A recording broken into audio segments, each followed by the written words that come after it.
L'année est 1470. Dans les montagnes de Thessale, une cloche retentit pour la dernière fois à travers une vallée qui ne l'entendra plus jamais. À l'intérieur du couvent Sainte-Catherine, 23 femmes sont à genoux en prière. Leurs lèvres bougent à l'unisson, formant des mots qu'elles prononcent chaque matin depuis des années. Mais ce matin, les mots ont un goût différent. Comme de la cendre, comme un adieu. Au-delà des murs de pierre, l'horizon se teinte de rouge. Non pas du lever du soleil, mais des bannières d'un empire qui a déjà englouti des royaumes entiers. L'armée ottomane ne marche pas, elle coule comme une rivière de fer et de feu, effaçant tout sur son passage. Sœur Elanie, l'abbesse, serre un crucifix en argent transmis depuis 3 générations.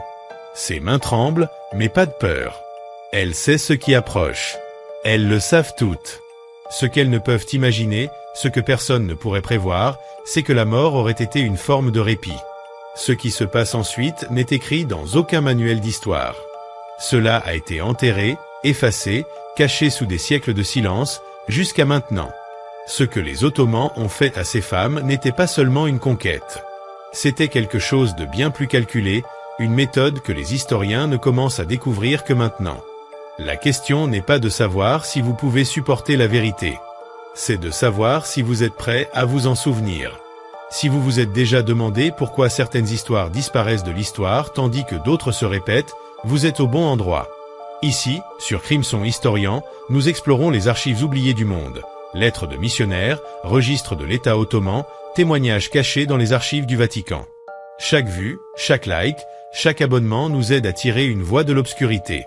Retour au couvent, la cloche a cessé de sonner et les portes sont sur le point de céder. Pour comprendre ce qui est arrivé à ces religieuses, il faut comprendre la machine qui les a consumées.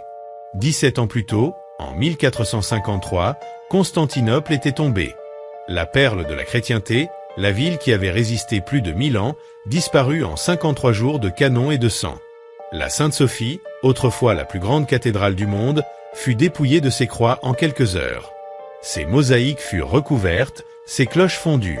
En moins d'une semaine, l'appel à la prière résonnait depuis ces dômes où l'on chantait des hymnes depuis 9 siècles. Le sultan Mehmed II se tenait dans la nef de cette ancienne église et la déclarait mosquée. Non pas parce qu'il avait besoin d'un autre lieu de culte, mais parce qu'il comprenait quelque chose que la plupart des conquérants ignorent. On ne vainc pas un peuple en le tuant, on le vainc en effaçant son identité. Les Ottomans ne se contentaient pas de conquérir des terres, ils conquéraient des identités. Chaque cloche qui sonnait encore, chaque monastère encore debout, chaque croix jetant son ombre sur un sol conquis, tout cela était un acte de défi. Et chaque religieuse qui priait encore en latin rappelait que la foi pouvait survivre aux armées. Ainsi, le sultan prit une décision. S'ils ne se convertissent pas, ils disparaîtront. Non par le massacre, mais par une stratégie plus subtile qui ne laisse ni chanson, ni histoire, ni mémoire. Une méthode que l'on appellera Erasia. En 1470, cette stratégie avait déjà été testée dans tout l'Empire. Monastère grec en Maria, couvent serbe dans les Balkans, église arménienne en Anatolie. Certaines étaient converties, d'autres abandonnées. Mais le schéma restait le même, d'abord une offre, puis le silence. Le couvent Sainte-Catherine, perché sur une colline de Thessale, loin de toute garnison ou allié, allait devenir un nouveau cas d'étude. Mais ces femmes ne savaient pas qu'elles n'étaient que des notes de bas de page dans l'expansion d'un empire. Elles n'étaient pas guerrières. Elles avaient passé leur vie dans le silence et la prière. Leurs armes étaient des chapelets, leur armure la foi. Sœur Élélan était abbesse depuis 12 ans. Avant cela, elle soignait les malades dans un village disparu, englouti par la peste en 1448. Elle n'était pas venue au couvent pour fuir le monde, mais pour le comprendre. Sœur Magdalena avait 19 ans. Elle avait prononcé ses vœux seulement 2 ans plus tôt. Ses mains portaient encore les callosités de la ferme familiale, tuée lors d'un raid. Le couvent était le seul endroit où elle se sentait en sécurité. Sœur Théodoris avait 70 ans. Elle avait survécu à 2 abbesses, à un empereur, à plus de guerres qu'elle ne pouvait compter. Elle n'avait plus peur de la mort depuis des décennies. Mais aucune d'elles n'avait jamais affronté cela. Si ce moment de l'histoire ne vous pousse pas à en apprendre davantage, vous passez peut-être à côté de la leçon que nos ancêtres ont voulu nous transmettre. La chose la plus dangereuse face au pouvoir est de refuser d'oublier qui l'on est. La première bombe frappe juste après l'aube. Elle ne touche pas la chapelle, mais le clocher. Le son est apocalyptique. La pierre explose dans les airs, le fer crisse contre le fer. La cloche, qui sonnait chaque matin depuis 140 ans, se brise en plein mouvement et ses fragments retombent dans la cour où les religieuses cultivent des herbes médicinales. Les mêmes mains qui soignaient ces plantes se couvrent maintenant les oreilles, tremblantes. Sœur Élélan ne crie pas. Elle se tient debout, crucifix levé, et commence à chanter « Seigneur, aie pitié ». Une à une, les autres se joignent à elle. 23 voix qui s'élèvent contre le rugissement d'un empire. Mais les empires n'écoutent pas les chants. À midi, les portes sont forcées. Les soldats ottomans entrent dans la cour. Non pas avec des épées, mais avec registres, plumes et encre.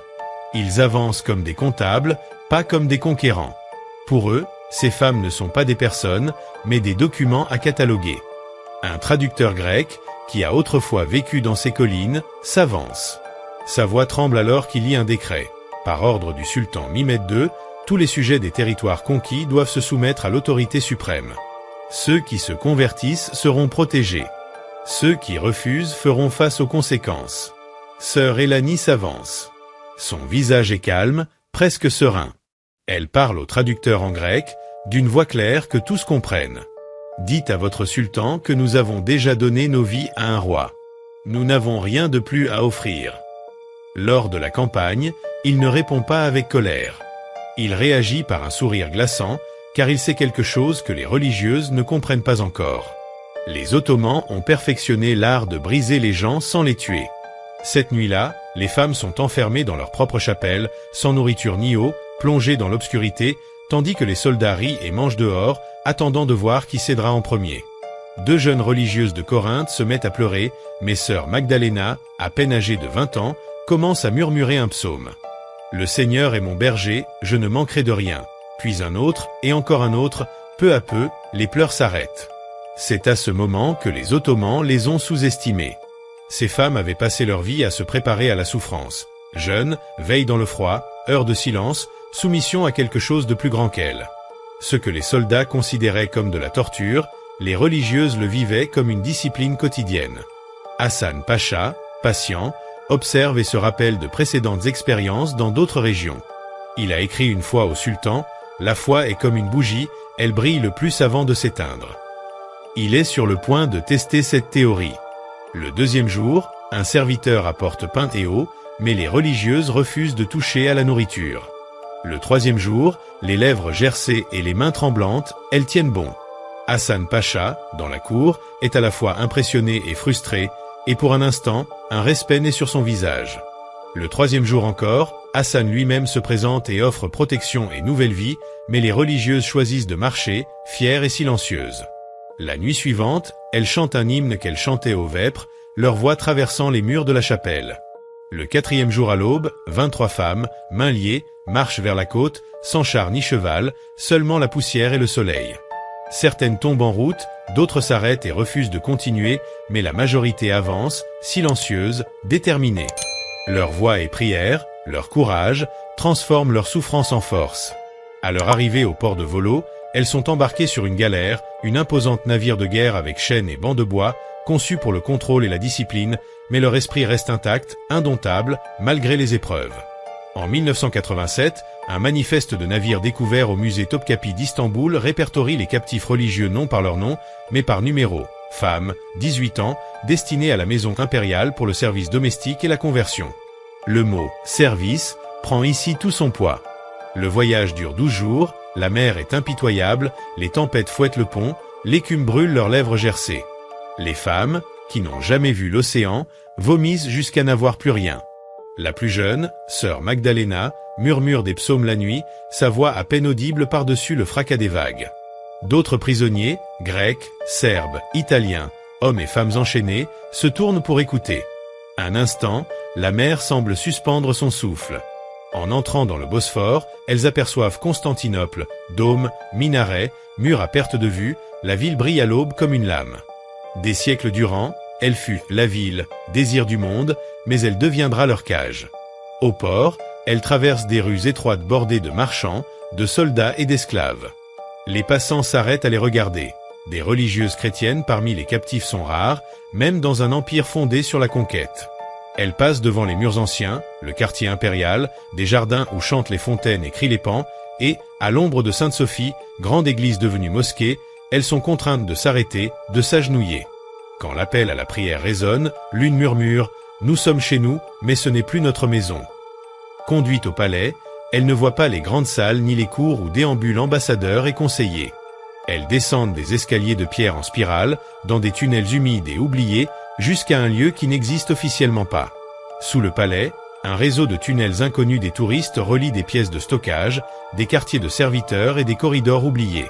Dans un coin scellé depuis des siècles, les archéologues découvrent en 2011, lors de travaux de restauration, une pièce secrète. Gravée dans la pierre, des dizaines de croix, petites et rudimentaires, tracées à l'ongle ou sur des éclats de poterie, et 4 mots en latin. Luce in tenebris, la lumière brille dans l'obscurité. C'était leur chapelle. Pendant des mois, peut-être des années, ces femmes vivaient sous le palais, servantes silencieuses le jour, priant la nuit dans cette pièce oubliée. Elles n'avaient ni prêtre, ni autel, ni Bible, seulement leur mémoire. Elles récitaient des psaumes, chantaient des hymnes en murmures, partageaient le pain et l'eau, et gravaient leur foi dans la pierre. Sœur Magdalena, celle qui avait murmuré des psaumes sur le navire et soutenu ses sœurs sur la route, devint leur voix dans l'obscurité. Les archéologues ont retrouvé sa marque, un petit oiseau gravé au mur, et 23 lignes, une pour chaque sœur, mais seulement 11 complètes. Elles utilisaient de la poterie cassée comme chandelier et un morceau de tissu comme nappe. Chaque nuit, elles se réunissaient, partageant leurs souvenirs, leur maison, la cloche de leur église, la chaleur du pain avant l'aube devenu leur nouveau psaume, petites offrandes à un Dieu qui écoutait toujours dans l'ombre. Les archives ottomanes de 1482 mentionnent un nettoyage du personnel du palais. Quiconque était jugé inutile ou résistant fut retiré. Les religieuses de Sainte-Catherine disparurent de l'histoire. 18 femmes ayant traversé l'enfer, la mer et les chaînes, gravaient des prières dans la pierre, s'évanouirent, mais leur chapelle resta. En 1712, un diplomate français nota qu'on racontait parmi les anciens serviteurs que certaines nuits, l'air devenait froid et l'on entendait des chants latins. Les archéologues en 2011 découvrirent aussi des traces de cire plus anciennes, provenant de bougies de religieuses, preuve qu'elles avaient maintenu leur veillée plus longtemps que prévu. La dernière marque de sœur Magdalena, un oiseau accompagné de 2 mots en grec, « nous endurons ». Mais elles n'ont pas seulement enduré, elles ont laissé derrière elles des preuves que la foi survit là où murs et chaînes échouent. Pendant 600 ans, l'Empire ottoman a dominé et conquis, remodelant continents, langues et cultures. Mais au bout du compte, ce ne sont pas les décrets du sultan, ni les registres d'Hassan Pachar, ni la soie des habits de sœur Elani qui ont survécu. Ce sont 4 mots en latin gravés par des femmes oubliées du monde, Lux in tenebris luce, la lumière brille dans les ténèbres. Cette histoire n'est pas une question de religion ni même des Ottomans. Elle montre ce que le pouvoir fait lorsqu'il tente d'effacer des individus et ce qui se produit quand ces individus refusent de disparaître. Ces femmes ont vécu dans l'obscurité, traversé la mer enchaînée, descendu des tunnels sous un palais, conscientes qu'elles pourraient ne jamais revoir la lumière du jour. Et pourtant, elles ont gravé leurs prières, convaincues que quelqu'un, un jour, les retrouverait. Des siècles plus tard, les archéologues ont découvert ces croix et ces inscriptions dans une chapelle cachée, témoignant de leur courage et de leur foi inébranlable. Même lorsque l'espoir semblait perdu, elles ont continué à marquer la pierre, défiant l'oubli. L'Empire ottoman a disparu en 1922, ses sultans sont poussière, ses armées sont mémoire. Le palais existe encore, transformé en musée, et pourtant les traces de ces femmes restent visibles pour ceux qui savent regarder. Ces mots latins, presque invisibles après 5 siècles, parlent encore aujourd'hui, la lumière brille dans les ténèbres. Ils rappellent que l'on peut conquérir des terres, réécrire l'histoire ou effacer des noms, mais que l'on ne peut pas tuer ce que les gens portent dans leur cœur, ni faire taire ce qu'ils gravent dans la pierre. Les religieuses de Sainte-Catherine étaient destinées à disparaître, mais elles ont résisté. Et maintenant, grâce à cette mémoire, elles sont toujours là, pour nous rappeler que certaines voix doivent être entendues, même après des siècles de silence. Ces religieuses n'étaient pas seulement des femmes de foi, elles étaient des témoins silencieux, des gardiennes de la mémoire. Chaque croix gravée, chaque mot inscrit dans la pierre racontait leur détermination à ne pas être effacée. Elles ont transformé l'obscurité en force, le silence en message, rappelant que la vraie puissance ne réside pas dans les armées ou les palais, mais dans la volonté des individus de laisser une trace qui survive au siècle. Leurs actes résonnent encore aujourd'hui. Lorsqu'on découvre ces inscriptions, ce n'est pas simplement l'histoire d'un empire disparu que l'on voit, mais celle d'êtres humains ordinaires capables d'un courage extraordinaire. Ces traces gravées sont un appel à se souvenir, à protéger la voix de ceux que l'on a voulu faire taire, et à reconnaître que même dans les moments les plus sombres, la lumière peut persister. Ainsi, chaque fois que l'on contemple ces croix ou que l'on prononce ces mots latins Lux in tenebris lucet, on participe à ce témoignage, on rejoint ces femmes dans leur résistance silencieuse. Leur lumière continue de briller, offrant un exemple intemporel de foi, de résilience et de mémoire. Elles prouvent que même face à l'oubli, le courage et la persévérance peuvent transcender le temps. Aujourd'hui, quand nous marchons dans ces palais ou visitons ces musées, il est facile de se laisser émerveiller par l'architecture, les fresques ou les objets précieux. Mais sous nos pieds, dans l'ombre des couloirs oubliés, résident les voix de celles qui ont refusé de disparaître. Ces femmes nous rappellent que l'histoire n'appartient pas seulement aux conquérants, mais aussi à ceux qui résistent, à ceux qui laissent leurs traces malgré tout. Lux in tenebris lucet, la lumière brille dans les ténèbres. Ces mots ne sont pas seulement gravés dans la pierre, ils sont gravés dans notre mémoire collective. Chaque génération peut les retrouver et en être inspirée. Même lorsque le monde semble vouloir effacer certaines voix, certaines histoires, il y aura toujours des témoins pour les retrouver, pour les raconter et pour les honorer. Ainsi, en nous souvenant de ces religieuses courageuses, nous faisons plus que regarder le passé. Nous affirmons que la mémoire et la lumière des actes humains peuvent survivre au siècle et que le courage peut briller, même dans l'obscurité la plus profonde. Ces femmes nous ont donné un héritage inestimable, la preuve que la lumière ne s'éteint jamais quand on refuse de se taire. Pendant 600 ans, l'Empire ottoman a dominé et conquis, remodelant continents, langues et cultures. Mais au bout du compte, ce ne sont pas les décrets du sultan, ni les registres d'Hassan Pachar, ni la soie des habits de Sœur Elanie qui ont survécu. Ce sont 4 mots en latin gravés par des femmes oubliées du monde, Lux in tenebris lucet, la lumière brille dans les ténèbres. Cette histoire n'est pas une question de religion, ni même des Ottomans. Elle montre ce que le pouvoir fait lorsqu'il tente d'effacer des individus, et ce qui se produit quand ces individus refusent de disparaître. Ces femmes ont vécu dans l'obscurité, traversé la mer enchaînée, descendu des tunnels sous un palais, conscientes qu'elles pourraient ne jamais revoir la lumière du jour. Et pourtant, elles ont gravé leurs prières, convaincues que quelqu'un, un jour, les retrouverait. Des siècles plus tard, les archéologues ont découvert ces croix et ces inscriptions dans une chapelle cachée, témoignant de leur courage et de leur foi inébranlable. Même lorsque l'espoir semblait perdu, elles ont continué à marquer la pierre, défiant l'oubli. Ces religieuses n'étaient pas seulement des femmes de foi, elles étaient des témoins silencieux, des gardiennes de la mémoire. Chaque croix gravée, chaque mot inscrit dans la pierre racontait leur détermination à ne pas être effacée. Elles ont transformé l'obscurité en force, le silence en message, rappelant que la vraie puissance ne réside pas dans les armées ou les palais, mais dans la volonté des individus de laisser une trace qui survive au siècle. Leurs actes résonnent encore aujourd'hui. Lorsqu'on découvre ces inscriptions, ce n'est pas simplement l'histoire d'un empire disparu que l'on voit, mais celle d'êtres humains ordinaires capables d'un courage extraordinaire. Ces traces gravées sont un appel à se souvenir, à protéger la voix de ceux que l'on a voulu faire taire, et à reconnaître que même dans les moments les plus sombres, la lumière peut persister. Aujourd'hui, quand nous marchons dans ces palais ou visitons ces musées, il est facile de se laisser émerveiller par l'architecture, les fresques ou les objets précieux. Mais sous nos pieds, dans l'ombre des couloirs oubliés, résident les voix de celles qui ont refusé de disparaître. Ces femmes nous rappellent que l'histoire n'appartient pas seulement aux conquérants, mais aussi à ceux qui résistent, à ceux qui laissent leurs traces malgré tout. Lux in tenebris lucet, la lumière brille dans les ténèbres. Ces mots ne sont pas seulement gravés dans la pierre, ils sont gravés dans notre mémoire collective. Chaque génération peut les retrouver et en être inspirée. Même lorsque le monde semble vouloir effacer certaines voix, certaines histoires, il y aura toujours des témoins pour les retrouver, pour les raconter et pour les honorer. En nous souvenant de ces religieuses courageuses, nous faisons plus que regarder le passé. Nous affirmons que la mémoire et la lumière des actes humains peuvent survivre au siècle et que le courage peut briller, même dans l'obscurité la plus profonde. Ces femmes nous ont donné un héritage inestimable, la preuve que la lumière ne s'éteint jamais quand on refuse de se taire.